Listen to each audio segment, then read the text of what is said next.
Hi, my name's Jess Beston. I'm director of unique boutique music business Tiny Monster. Tiny Monster specialises in independent A&R and artist development consultations and music artist management. I manage Holy Holy at the moment, and I, up until recently, managed the Trouble With Templeton. Previously to that, I've been in the industry for about 15 years now. I've always been incredibly into music since I was a very little girl. I did singing all the way through school, and at the end of high school was captain of my house and head of choir and played the piano and generally loved music and participated in it very deeply in many ways. I ended up going to Sydney University and doing an arts degree majoring in music after school. And in school and university, the music that I was sort of involved in was very much classical. And I was a singer as well. When I left school, I got given a teacher at the Australian Opera, and I was studying to be an opera singer as well as doing my degree.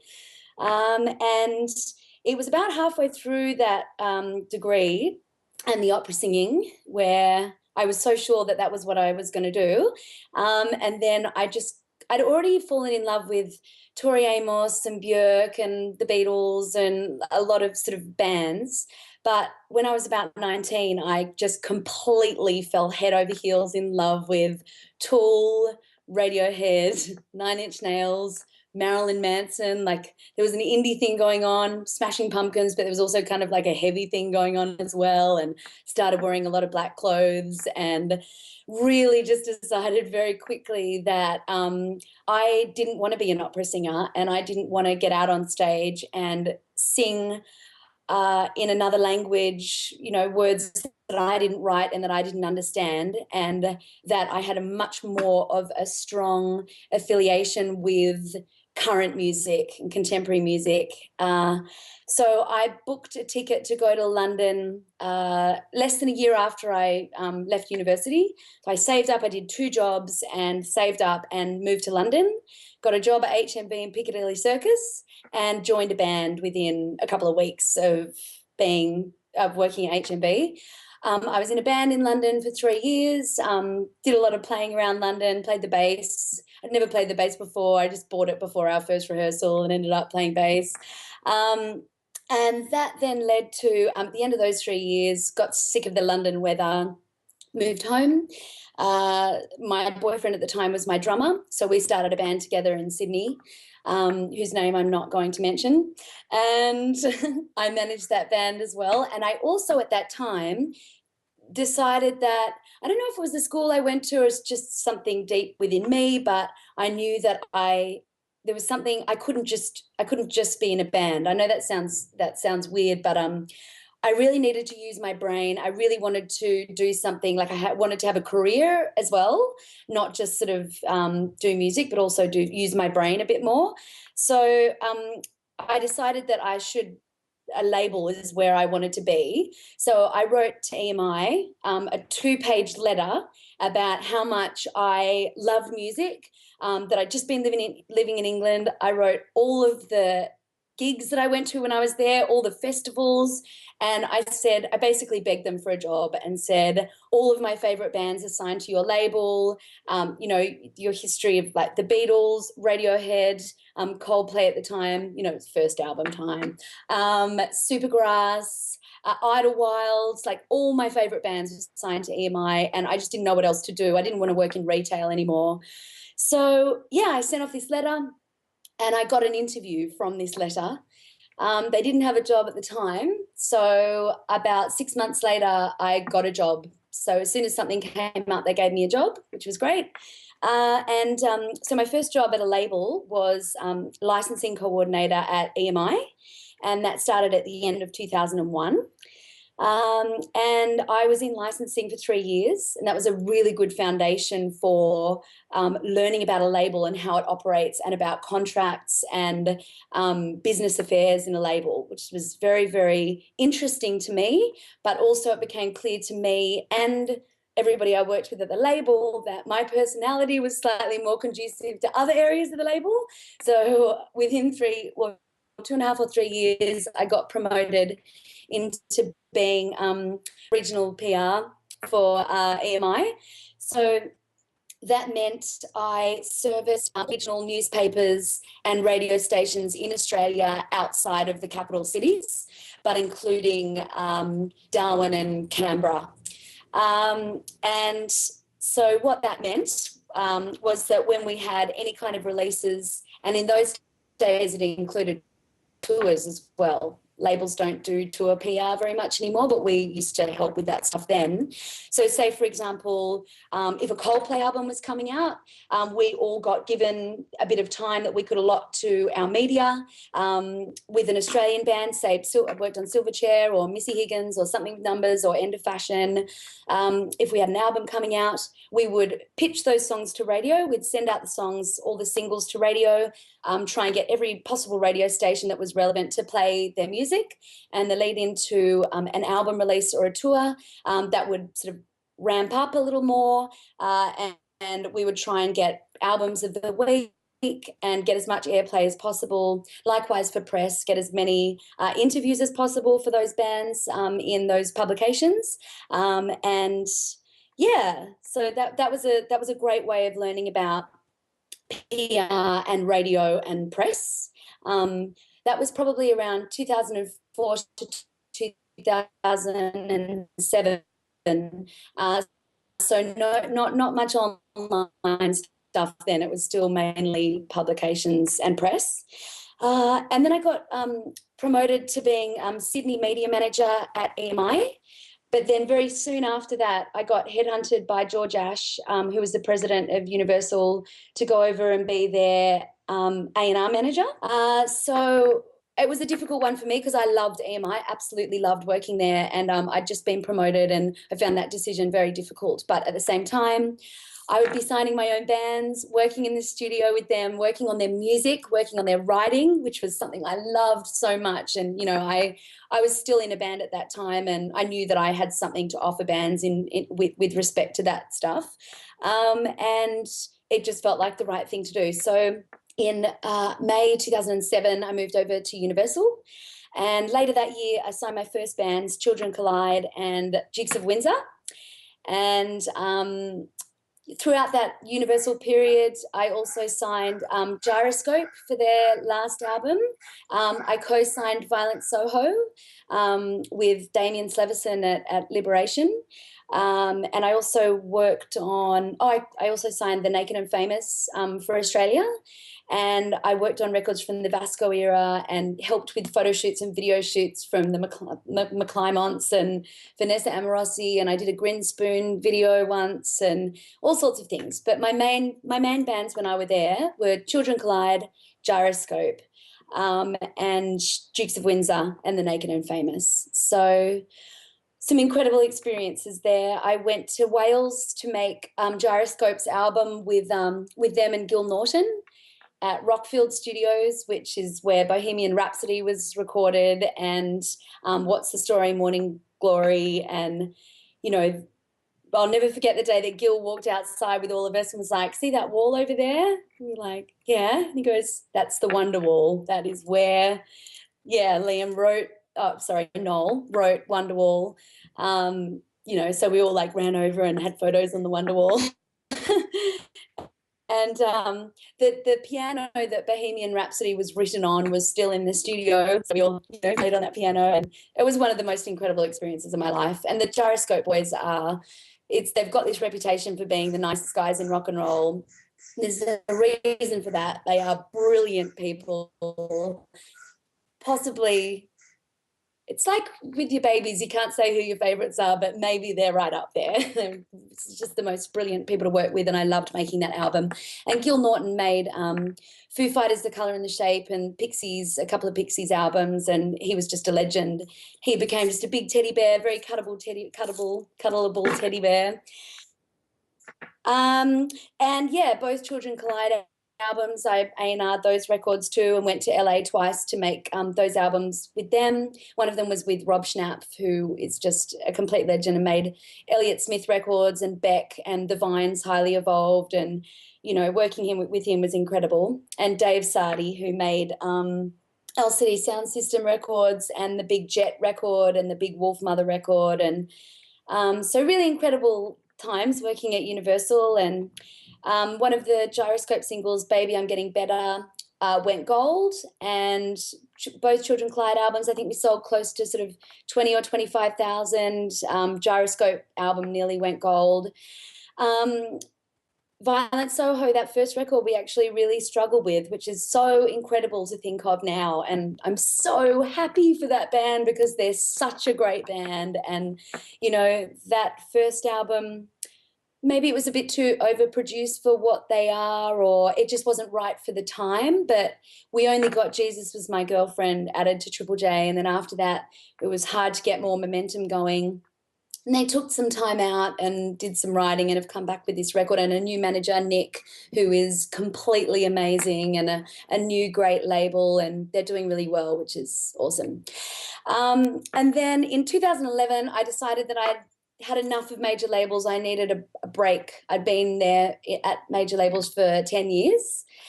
So I just quite quickly, over the course of a few weeks, suddenly decided that I really had to get out of there. And I tried to sign a band that I really, really loved, the Jezebels.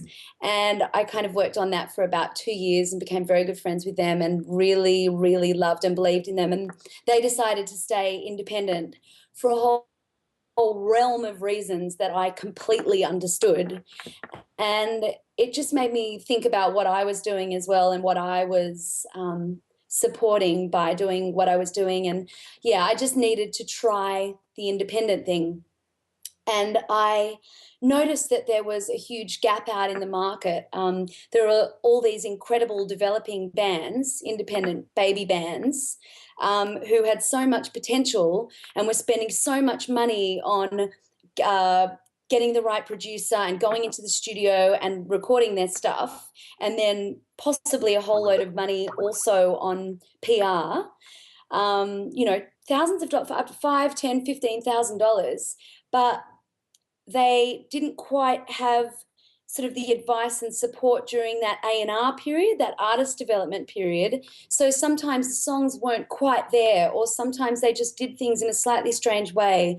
So there are plenty of independent PR people out there, but not really many independent companies helping developing artists work through that crucial time of picking the right songs, working with the right producer, making sure they had that single that was actually going to help them achieve all of their goals. So that was the whole idea behind Tiny Monster when I resigned from Universal. That was what my business was going to be. So in 2011, soon after I had left Universal, and I'd just started Tiny Monster, and it was going to be this independent A&R and artist development business primarily. I met with Thomas Calder. I'd found the song Bleeders online, and it had completely blown me away. It was just, I really felt like it was one of the most beautiful songs I'd ever heard. And I couldn't believe it. It had sort of 5 plays, and it was the only thing online, and he'd literally just put it up. I couldn't really believe it. I felt very inspired and excited. And I got in touch with Tom, and he said he happened to be coming to Sydney like 3 days later. So we met up. And in a very excited fashion, I told him all about Tiny Monster and how it's going to be this independent artist development, business. And I would be able to help with sort of putting singles out there, working on videos, working on strategy, working on plans, helping artists with their photo shoots, with their whole kind of, artistic output. And as it turned out, Tom, and working on their production and working, on their demos and all that kind of stuff. As it turned out, Tom had already recorded a whole album in his bedroom. He had a brother who he made his videos with. He was a photographer, so he did all of his own photos. And I was sort of like, oh, well, I mean, I guess I could kind of put help you put it out there, but that's not really what my business is. I'm not really sure, in what capacity we could work together. And he said, oh, I know.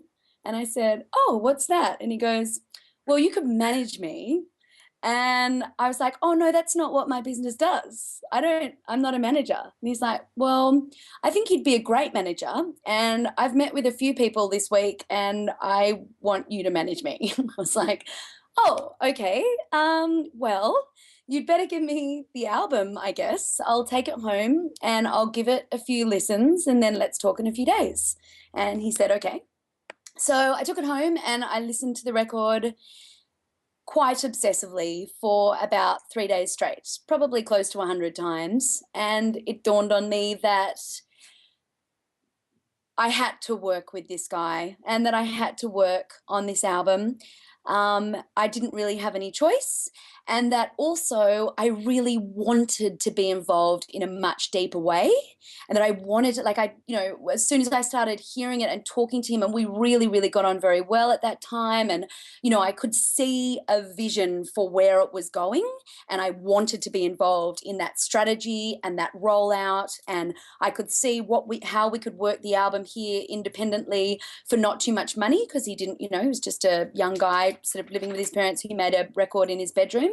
We didn't have that much money, either of us, so how we could release it independently and start building his career really beautifully and gradually over time. And at that time, he was being given this advice by it was an agent he'd met with actually that week, let's get a showcase together. We'll get you down and, get you down to Sydney and get every industry person in the room and showcase you to everybody. And I just thought, no, that is absolutely the wrong thing to do with this young guy. Like, what needs to happen is we need to get that first beautiful song out there in a very, very organic way and allow that song and a video that we'd already started talking about to grow and build over time into another song. I wrote a novel, which I could see would be quite a strong setup single for the album, and then put the album out independently. Anyway, I could see all of this sort of within the first few days of talking to him, and then a very fortuitous thing happened. I was in my bedroom and I was thinking, I really need to speak to Tom today. Today's the day. And I was going to New Zealand 2 days later, because I'd recently resigned from my job. I was going to visit my brother over in New Zealand, and I was thinking, yeah, I need to speak to Tom today. And then I was listening to Triple J, and Zan Rose said, oh, and there's this, this young boy in Brisbane. I've just been, just found his song on Unearthed or something like that. His name's Thomas Calder, and I almost died. I was like, oh my God.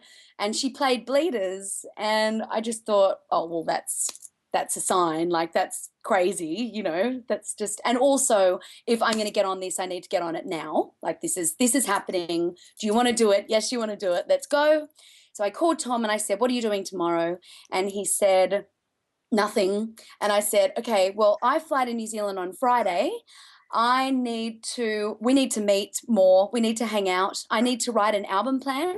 We need to sit down together, talk about the album plan, talk about the next 12 months and the way that I see that we could work this record together, possible partners that I've got in mind, all of that stuff. And we need to just hang out more. And then you need to play for me, because I haven't seen you play live and I can't possibly manage an artist that I haven't seen play live. So if it's okay with you, I'm going to fly to Brisbane tomorrow, and we're going to spend the day together, because I go to New Zealand on Friday for a week, and I think we need to, if we're going to do this, let's work it out. Let's do this now. He's like, great. So I spent most of that night writing an album plan and a 12-month plan for the act. And I flew up to Brisbane. We spent the day together, got on like a house on fire, agreed 100% in all of the plans that I'd sort of had, all these ideas that I had about releasing Bleeders through MGM, about getting Beck Young on board at Artist Voice as our booking agent, and the kind of sort of plans and strategies, and also a bit of an international start as well, just talking about that. And he agreed with everything and really loved the ideas that I had.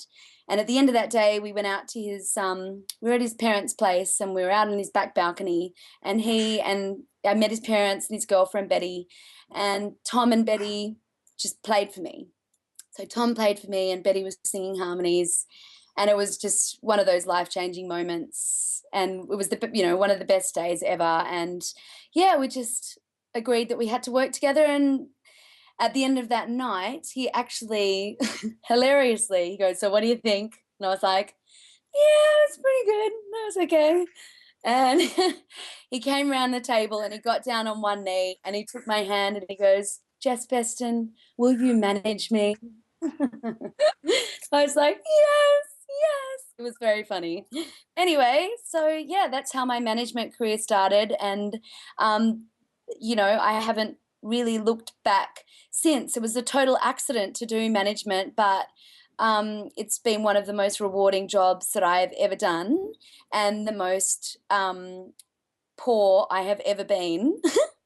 But yeah, that led me on to Holy Holy, and now I manage Holy Holy, and they are absolutely incredible and blow me away on a daily basis. And I just couldn't feel luckier to work with a band.